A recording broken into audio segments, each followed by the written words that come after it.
Hey guys, we are in the final week of our series called Into the Unknown, where we're talking about how to deal with all of the unknowns and changes that we experience in life. Some changes are really easy to deal with, and others can be super challenging. Some changes feel pretty positive, like spending more time with a new friend or going on a fun family trip, but we're also familiar with changes that don't seem that good. There are plenty of examples from our past year of COVID life of things that changed that were really hard to adjust to. So, when we feel fearful that a change is going to be bad, there's a temptation to just resist change altogether, to try to get things to just stay the same. But in life, change is inevitable. While change might happen slowly at times, we're always experiencing change. As we talk about change, I want you to think of a time that you tried to make a change to make your life better. Like maybe you realized that putting things off to the last minute was making life stressful and creating a situation where your parents were constantly reminding you to do the thing. So you said, okay, I'm going to make a change and I'm not going to procrastinate as much. Or maybe you realize that there are days when you never go outside and you don't really talk to anyone and you're sort of a hermit who spends too much time gaming or on social media, and you don't really need your parents to tell you that because it's actually gotten so bad that you already know, right? So maybe you've made a decision to make a change to be more active and engaged in your day. Now, maybe these aren't the changes that you're thinking about making, but I'm sure that there are some things in your life that you've thought about trying to change. We all want our lives to be good and healthy. But sometimes we really struggle to make the changes that would lead us where we want to go. In fact, for so many of us, there are changes we want to make, but we just can't seem to figure out how to make it happen. Making meaningful change can seem really difficult. Why is that? If we know we need to make a change that might make our lives better, why don't we just do it? Well, we struggle to make change for lots of reasons, actually. One reason is that we're afraid of failing. We fear that if we try to be different than we are now and we don't succeed, that we're going to look silly. It's easier to say, oh, I don't care about that, and not really try to make the changes that we want than to try and then not succeed and be disappointed. We're afraid that we'll study a lot, we'll really pay attention, we'll do all the work, and we'll still fail. Or that we'll practice and train hard and still not make the team. We're afraid that we'll get rejected. You see, we know the pain and the struggle of the moment that we're currently in, but when we try to make change, we fear that it will bring additional pain or embarrassment or struggle that we weren't prepared for. Or maybe for you, the reason that you struggle to make changes in your life is that you don't want to seem different. You don't want to stand out. If people see you trying to make change in your life, they'll notice something is different about you.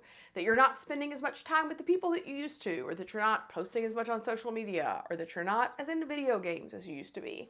And that feels like a whole lot of weird attention, and you don't want people commenting and giving their opinion about the changes you're making in your life. So it's easier to just avoid doing it. Or maybe you're worried about what other people will think. If you start changing the words you use or the choices you make or the people you hang out with, are people going to think that you're being fake or judgmental or acting like you're better than them? So while you might want to make changes in those areas, you fear how others are going to respond to those changes and what they would think of you. Or maybe the changes that you want to make feel overwhelming. It's one thing to say that you're going to change, but to actually do it, well, that's going to take some actual effort, and that seems exhausting. Now, trust me, I get it. I struggle with this myself. I have changes that I want to make in my life too, and the thought of trying to tackle some of those changes is really overwhelming. And when we're overwhelmed, we tend to struggle to get started. But I think that all the effort and all the work and all the stuff that comes with making good changes in our lives can really be worth it. If we can learn to navigate change well, we can live our best full lives. That's why it's worth learning about how we can navigate change with wisdom. To help you see what I mean, I want to read a little bit of a letter written by a guy named James. Now, James is a really interesting guy because he is the half-brother of Jesus, Try to wrap your brain around what that would have been like. Like, this is the guy that would have like played with Jesus as a little boy, and they would have eaten dinner together and probably shared a room. And so to James, it's like Jesus is just his brother, but he's also the Son of God. And James came to recognize that not only was Jesus his brother, but that he was the Messiah. Now, before we get to what James wrote in this letter, let me give you a little background on what was going on at the time. During one of Jesus' last talks with his followers on earth, he told them that they would be his witnesses in their hometown and beyond. Now, what does that mean? Well, basically, that they would be the people who spread the message of Jesus to people where they lived and in places all over the world. And in order to do that, Jesus' followers had to make changes. They had to be willing to leave where they were and go out into the world to tell other people about Jesus. Now, of course, his followers, they're on board with the message of Jesus, but the idea of leaving their homes to share that message with people in other places, well, that's a scary change. So at first, most of them did what a lot of us would do. They resisted making a change. They just stayed right where they were. And then it got worse. Some awful things started to happen. These early Christians who followed Jesus back then, they started to be harmed or threatened because of their beliefs. Some of them were even killed. And because this was happening, people ran from their cities and homes in order to stay safe. So with all that going on, James wrote this letter to encourage his fellow Christians during this scary change. Here's what he wrote in the book of the Bible that we call James, because he's the one that wrote it. And this is, you can find it in James chapter 1. He said, "Dear brothers and sisters, when troubles of any kind come your way, consider it an opportunity for great joy." Okay, let's get real for a second. None of us want to actually do that, right? We don't want to consider the things that we struggle with, our troubles, to be a reason for joy. The changes we're going through, the difficult stuff that we need to do to live a better life, we're supposed to have joy in that? No, thank you.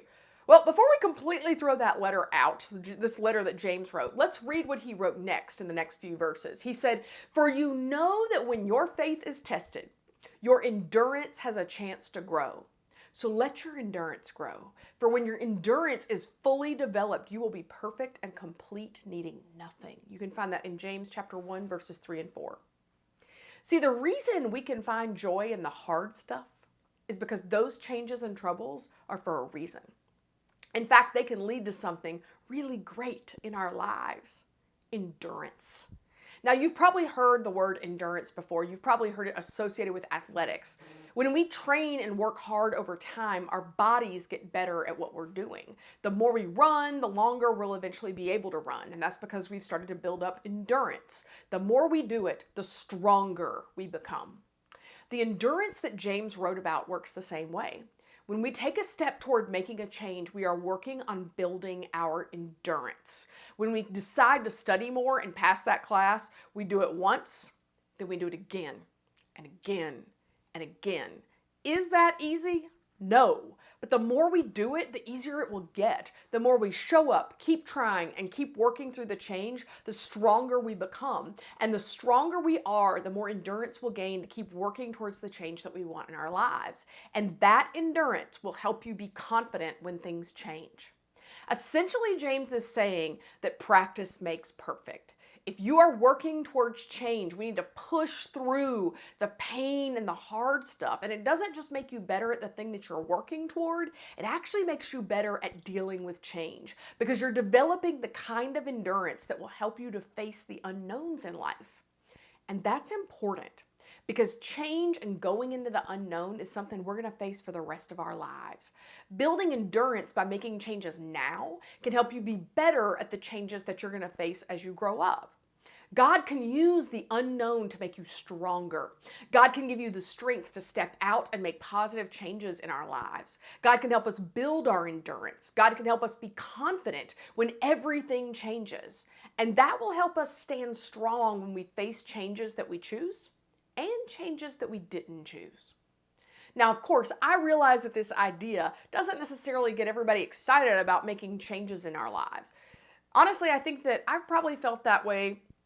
I would have felt that way if I was a person reading James's letter back then. I mean, these people were making a change that would to avoid being killed. That's a pretty risky thing to do. But James is trying to remind them of the same thing that we need to remember today. We want to change. We want change to be instant and easy. But often doing things that are real and meaningful and worthwhile in our lives requires time and persistence. We have to be willing to persist through change. And when it's hard and uncomfortable and painful to go through, God can use that change to do something in us. God can use the change to change us from the inside out. And I don't know about you, but just the idea of that is enough to make me want to at least give it a try. To start building the kind of endurance that can help me handle the change. To start believing that God can use the unknown to make us stronger. So I want to encourage you to try something this week. Think about a change that you want to make in your life to lead you to the kind of full, healthy, best life you can imagine. This might be a change related to friends or how much time you spend on your phone or a relationship in your life. Think about just one part of your life that could benefit from change. Then, I want you to take just one step toward making that change. Just one. Now, maybe you choose to put your phone away at a certain time at night. Or maybe you offer to help your mom with cleaning, something that you know she wants your help with, but you kind of put off doing. Even if it feels difficult, I want you to give it a try. And then I want you to do it again. Keep trying it. Let's build a little endurance to make that change, the change we know we need to make. And when it gets easier, thank God for helping you build that endurance. And when it's hard, ask God for a little help to keep going. To remember that the work is building something big in you. To believe that God can use the unknown to make you stronger.